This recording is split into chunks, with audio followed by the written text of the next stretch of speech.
First take. So, good morning, Sir Owanan. Let me introduce myself again. I am Jules Ivan Carl Villanueva Chumanyu. I've been your student since CC106 and CC102 and Net 101 and Net 102. So, the core values of UAP, the mission and vision. Vision. A leading local university known to develop excellent and virtuous professionals who are catalysts of progress for both the local and global communities. Mission. University of Eastern Pangasinan is dedicated to producing highly competent and morally responsible opinions through innovation, industry-focused education, sustainable research, and values-based curriculum. We commit to shaping ethical trailblazers, bringing our principle-centered culture, defining our values and makajos and marunong and malinis. The core values of UEPians are uprightness, excellence, and passion.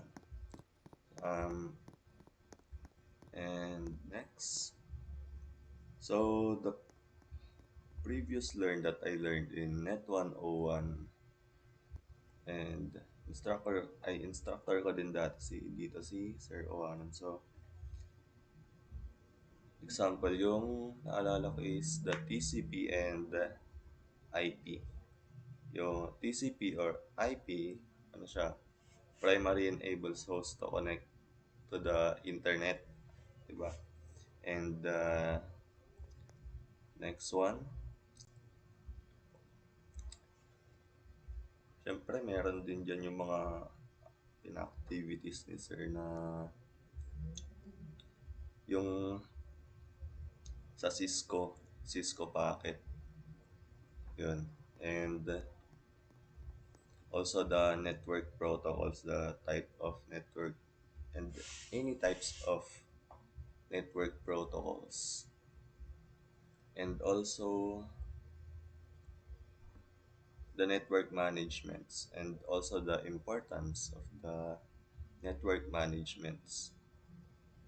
What is network management again? It is the sum total of application, tools and up pros I tools and processes used to provision, operate, maintain, administer, and secure network infrastructures. So, yan yung use ng network management. And also, meron din kaming ginawa nung ano last.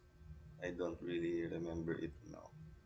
Basta madami kaming natutunan dun sa Net 101 dahil sa mga activities ni Sir Non and yung iba is nakalimutan ko na. And also what's more,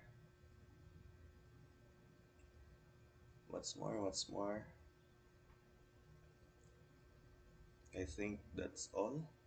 And also sana madami kaming matutunan dito sa subject mo, sir, and where we are willing to learn kung ano yung mga ituturo mo sa amin this SEM 2025-2026, this subject, Networking 102. And that's all, sir, and thank you.